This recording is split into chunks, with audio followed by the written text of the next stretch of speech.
Your camera's on. Yeah. All right, shalom, shalom. This is Brother Mashaba from the GMS Chicago branch.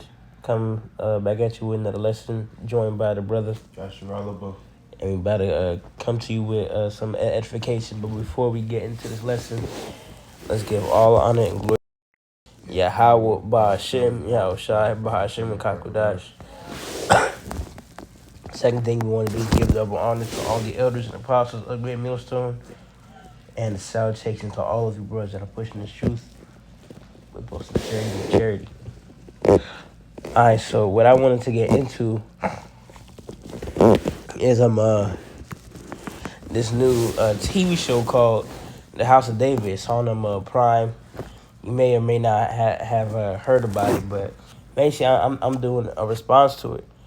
And if you know these scriptures, you know that the House of David, which were Israelites, were not these other nations, these Arabians or Iraqians. They weren't Ishmael. All right, so-called Palestinians or whatever. No, the House of David were Israelites, not heathens. Okay, hold on. Let me see if I can show the trailer. I got it right here. Does not. It's not gonna be loud on my screen because I'm screen recording, so it won't be that loud. Can one stone change the course of history? Will be able to get a sound. Goliath! So yes, Goliath wasn't. Can one act of defiance, right? But they're depicting David as a heathen as well. I will tell you the story King of David. Was never a heathen. All right, a simple shepherd. He was an Israelite. Okay. Why do my brothers get to fight? You show it on your screen as well. See what man sees. He sees into. But that was really it. What I wanted to show, because the rest of the characters are, of course, depicted as heathens. One of the characters, which I think they have as Saul or Samuel, is an Edomite. Okay. And those were Israelites. All right, let me read this first precept. This is Job chapter 9 and verse 24. The earth is given into the hand of the wicked. He covereth the faces of the judges thereof. If not, where and who is he? All right, and that's Esau, Edom, and these heathens. All right, yeah, covering the faces of the judges, which is literally what the show is. All right, depicting actual Israelites to be Yah. All right, which leads me into this next precept real quick. First Maccabees 3 and 48, and laid open the book of law, wherein the heathen had sought to paint the likeness of their images. So so it's from Esau to Arabians, because there was like a post I seen on social media where it's like where that ignorant name Jesus, they was like Jesus, he wasn't a white skinned man, he was brown skinned, and I was like, oh, people are finally coming to the truth, even though he wasn't brown skinned, he was dark skinned. And when I look at the picture, it's an Arabian. Okay, and and I'm just like disappointed, but I'm like, well, this is the heathens, they gonna depict the Savior as themselves, man. Okay. Let me see. This is the description of whom the world so ignorant calls Jesus Christ. His real name is Yahushai. You asked something? No, I was just going to ask to read it for you. Yeah, you can. This is Revelations 1 and 14.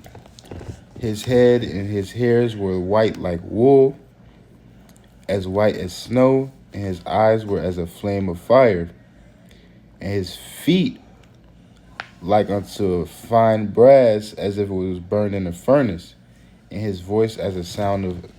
His voice as the sound of many waters. So right, man, it's telling you right here how the Lord looked, man. He was a dark skinned man with white woolly hair who had skin. His feet was like as it burned into a fire, man. Which so is really just talking about his whole skin color. Yeah, right. So right, man, that's telling you that the Lord was a dark skinned man, man.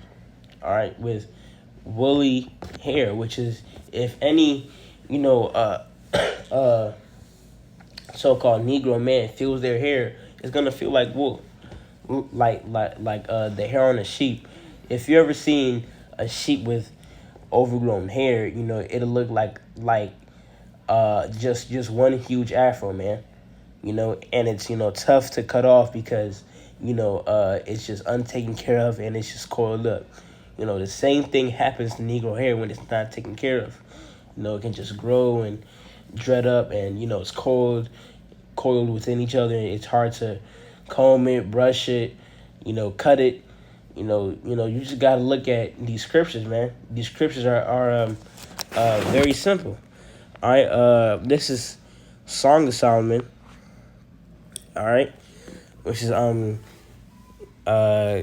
King Solomon speaking, the son of King David.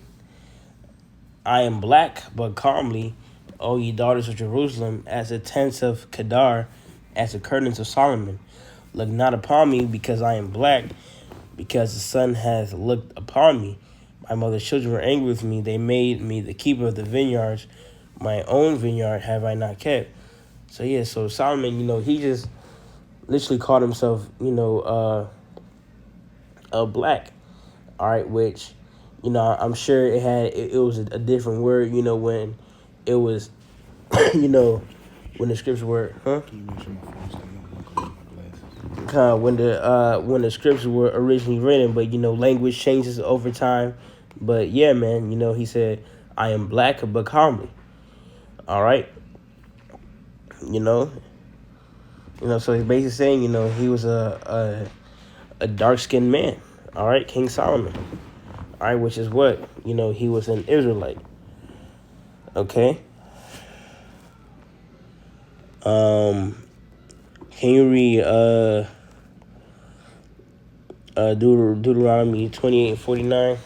All right, this is Deuteronomy 28:49. And the Lord shall against thee from far, from the end of the earth, as swift as the eagle flieth. A nation whose tongue shall not understand. Whose tongue shall thou shalt not understand. This is verse 50. A nation of fierce countenance, which shall not regard the person of old, nor shew favor to the young. You was gonna break it down. Well, pause right there, but because I'm going into this precept to now prove, who the Israelites are. Okay. All right, the so-called Negroes, Latinos, and Native Americans, All right, but keep on going. I'm going to jump down to 66. Yeah, I had it like that on purpose. This is Deuteronomy 28:66. And thy life shall hang in doubt before thee, and thou shalt fear day and night, and shalt have none assurance of thine life. And in the morning thou shalt say, would Yahweh, should I read that verbatim? Would Yahweh were even. And would Yahweh it were even. At the end thou shalt say, would Yahweh it were morning, for fear of thine heart wherein thou shalt fear, and the sight of thine eyes shalt which thou shalt not see. Which thou shalt see. This verse 68. And the Lord shall bring thee into Egypt with ships, by the way thereof I spake unto thee, thou shalt see no more again, and thou shalt be sold unto your enemies for bondmen and bondwomen, and no man shall buy you. The water for reading. So yeah. All right. So if you go back in history to the triangular slave trade, that exact event in history is what these scriptures are talking about. All right.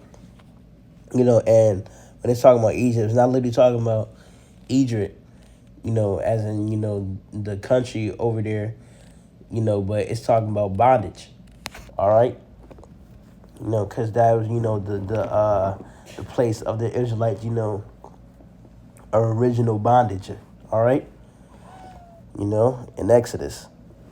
All right. But, yeah, so, who was involved in that slave trade? Negroes, Latinos, and so-called Native Americans. All right. The Southern Kingdom and the Northern Kingdom.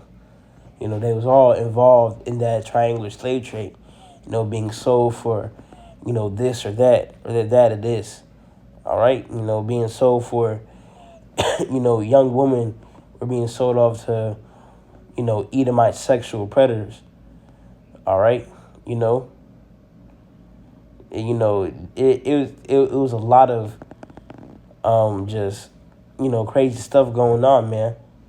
All right. But, now that I prove who the Israelites are, let me read this. It's Matthew 15:24.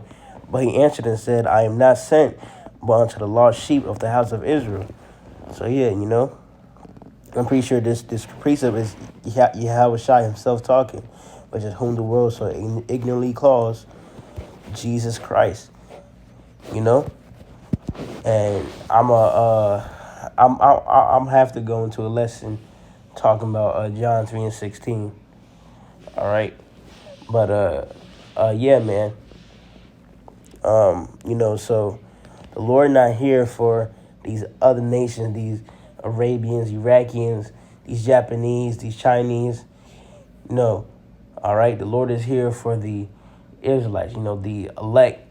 All right. So when Yahweh come back, with the chariots, he's coming to judge, the 2/3 of our people, which is, the sinful Israelites, all right, the heathens, including Esau, especially Esau, all right, and save his elect. You had a precept? I had this. It's crazy you brought it back full circle. It's Isaiah 14:1. For the Lord will have mercy on Jacob and will yet choose Israel, and will set them in their own lands, for the stranger shall be joined with them, and they shall cleave to the house of Jacob. Right, man? So it's almost that time, right? So where Jake get in power, man, because the Lord not dealing with these other nations, man. When he come back, he's coming back to save his 144 elect children, man. All right, just that 1/3. All right, and that strangers, it's talking about, Israelite foreigners who will, come back to their, knowledge and understanding of who they are. All right. So the Lord only coming back for Israel. Okay. You're not the nation. So this house of David, the depiction, is, it's another trillion sin counted against y'all. Well, I mean it as, it's another sin counted, upon y'all trillion sins y'all have done. All right. You heathens and Esau. All right. So y'all keep, depicting Jake as, heathens and twisting the truth and saying that this is that and that is this and sending these false prophets out here, and Jake who, accept those jobs to be false prophets, just for money. All right. Not knowing what you're really doing to your own people. All right. But you had anything else? Kind of. So we hope this lesson was edifying. But with that, we want to give all honor and glory to Yahweh, Bahashem, Yahweh Shai, Bahashem, and Kakadash. Second thing I want to do is give double honors to all the elders and apostles of Great Millstone. And salutations to all of you brothers that are pushing this truth with both sincerity and with charity. Shalom, wa kwam yashrala, wa ababa. Blah, blah, blah.